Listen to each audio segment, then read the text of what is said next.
नमस्कार, स्वागत है जनता का राज में। मेरा नाम है अवधेश पाल और कैमरे के पीछे हैं श्री किशन बघेल। आज हम एक ऐसी शख्सियत का इंटरव्यू लेने जा रहे हैं जो बच्चों के लिए इतना कुछ ऑनलाइन क्लास के ज़रिए दिए हैं, लाखों लोगों का सिलेक्शन कराए हैं।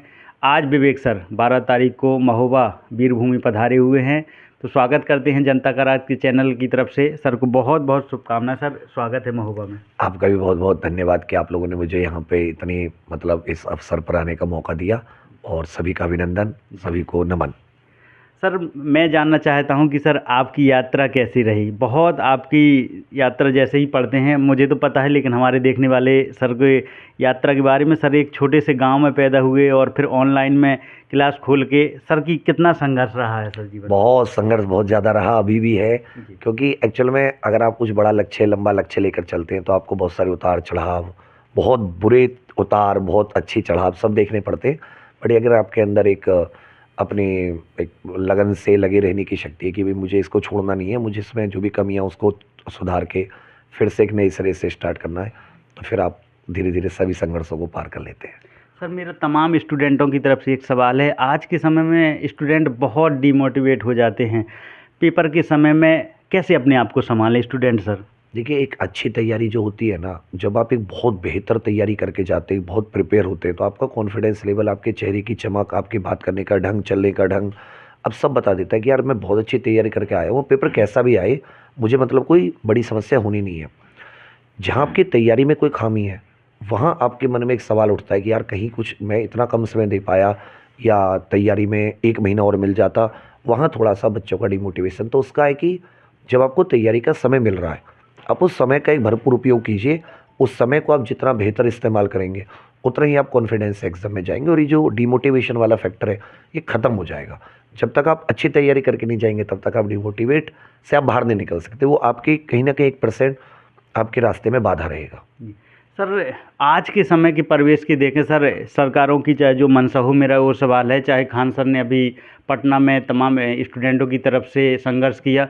सर, सरकार कोई भी परीक्षाएं हो, बिगर कोर्ट की नौकरियां क्लियर नहीं हो पा रही हैं। सर, सरकार की ऐसी क्या मजबूरी है, क्या मंशा रहती है? सर, ये तो सरकारें बेहतर जान सकती है, जबकि इसमें कोई ऐसा सरकार को कुछ बड़ी चीज़ नहीं करनी। उसने अलग से आयोग बना रखे हैं, अलग से संस्थाएं बना रखी हैं, उनमें अधिकारी हैं, उनकी सैलरी जाती है। अगर वो अपना काम बहुत ईमानदारी से करें तो किसी भी बच्चे को कोई समस्या नहीं आई। अब वो क्या करते हैं कि वो अपना काम ईमानदारी से नहीं करते। ईमानदारी से नहीं करते या तो पेपर लीक होते हैं, या फिर मान लो किसी और वजह से, किसी एजुकेशन क्वालिफिकेशन से या किसी और वजह से भर्ती कोर्ट में जाती है, कोर्ट से रद्द होती है, या पेपर लीक हो जाता है। फिर जो इस बच्चे का पेपर, मेहनत बच्चा है, वो तो कहेगा कि मेरे साथ तो अन्याय हुआ है, फिर उस पर लाठी चलाते हैं। तो ये कहीं ना कहीं सरकार की एक खामी, और इस पर सरकार को ध्यान देने की ज़रूरत है, क्योंकि इससे युवा बहुत ज़्यादा प्रभावित हो रहा है। हर एक राज्य में, चाहे यूपी हो चाहे बिहार हो। अब अपने यहाँ भी 2-3 दिन पहले रेडियो ऑपरेटर की एक भर्ती है, उसको कोर्ट ने कैंसिल कर दिया। 2022 की भर्ती है, फिर आप 2025 तक में भी नहीं करा पाई। पता चल रहा है 2025 में आके कि यार वो तो कैंसिल होगी। तो इसका मतलब क्या हुआ कि बच्चे के साथ तो ये बहुत गलत हुआ ना। तो सरकार को मैं तो यही कहूँगा कि इस पर माननीय मुख्यमंत्री जी को अपने स्वयं से इस पर संज्ञान लेकर इसको ठीक कराना चाहिए। जी सर।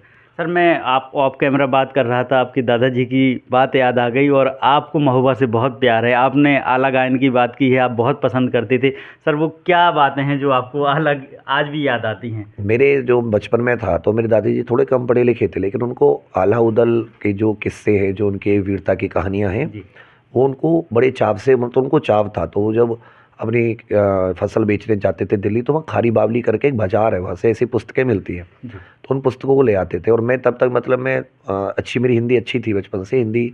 तो वो मुझे बोले कि अब तो इसको पढ़ के बता। तो वो जैसे वहाँ लोग पढ़ते होंगे खारी बावली में, जो और लोग आते थे, तो उन्हीं से वो सीखा है कि ऐसे कि बड़े लड़ैया महोबे वाले जिनकी मार सही ना जाए, इस तरह से एक लय होती है। जी सर। उस लय में वो बुलवाते थे पूरे। और जब वीर रस की कोई बात आती थी, तो वो उनका होना था कि वीर रस में ही बोली जाए, ये उत्साहस है।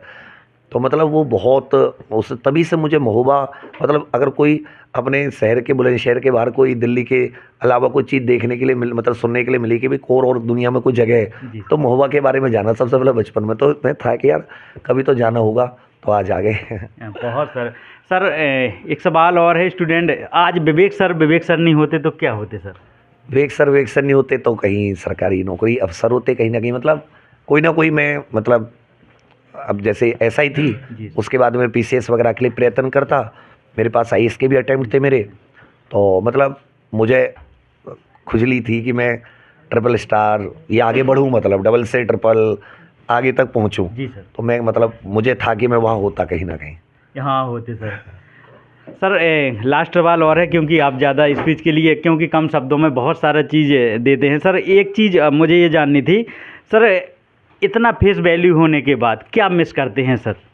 सर मिस करते हैं कि अपनी जो, नहीं मतलब अभी तो फिर ऐसा कोई मिस का नहीं है, थोड़ा फैमिली को मिस करते हैं, क्योंकि फैमिली से पूरा समय इधर दे देते हैं, तो अपनी फैमिली अपने घर वालों के लिए आप कुछ ज़्यादा वो कुछ कर नहीं पाते, उनको ज़्यादा समय नहीं दे पाते। एक मिस करने का फैक्टर हो जाता है कि जो अपनी पढ़ाई है, जैसे अभी मेरा पढ़ने का मन करता है स्वयं के लिए कि मैं अपनी 1-2 अटेम्प्ट अच्छे कम से कम पीसीएस के, तो अपने मन से बिल्कुल दुनिया से अलग होकर एक कमरे में बैठ के, जैसे बच्चों से कहता हूँ ना कि गायब हो जाओ दुनिया से, ऐसी पढ़ाई करो, वैसे बैठ के अटेम्प्ट दूँ, रैंक ना आए, कुछ तो आए, कम से कम एक निकले तो सही।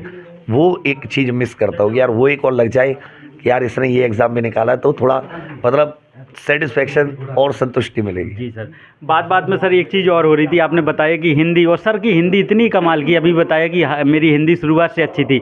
आज के समय में सर बच्चों को इंग्लिश के लिए इतना कहा जाता है, ज़रूरी चीज़ें कही जाती है कि इंग्लिश भाषा बहुत ज़रूरी हो गई सर, लेकिन हिंदी में कई बार स्टूडेंट पेपर के समय काफ़ी कमज़ोरी रह जाती है। तो सर हिंदी के लिए सर क्या करें बेहतर हिंदी बोलने के लिए? हिंदी के लिए इसमें एक सबसे अच्छा आज के समय पर कि अगर बच्चे को बचपन में कहानियाँ वगैरह की एक किताब नहीं आती है, अच्छा। तो अगर आप इस तरह की, जैसे पहले मेरी जो हिंदी का एक अच्छा कारण वो था कि मुझे बचपन में चंपक, ये इस तरह की पुस्तकें आती थी बच्चों से रिलेटेड। आती थी आजकल सर। तो कोई बच्चा नहीं, आजकल तो सब मम्मी मैगजीन पापा आती थी सर। फ़ोन देते हैं। जी। उस ज़माने में चंपक आती थी, हम लोग नागराज, डोगा, ध्रुव की कॉमिक्स पढ़ते थे, कॉमिक्स वाले ज़मानों के। हाँ जी। तो मोबाइल तो होते नहीं जी। थे, तो कॉमिक्स में आप हिंदी पढ़ोगे, हाँ। उसमें आपको इंटरेस्ट आएगा, तो आप उन शब्दों की मीनिंग भी आपको आने लगेंगे।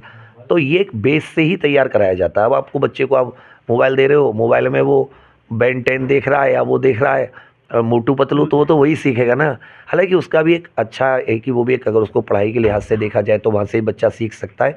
बट भाषा हमेशा, जब तक आप अपने सामने उसको पढ़ोगे नहीं, लिखोगे नहीं, वो तैयार नहीं होगी।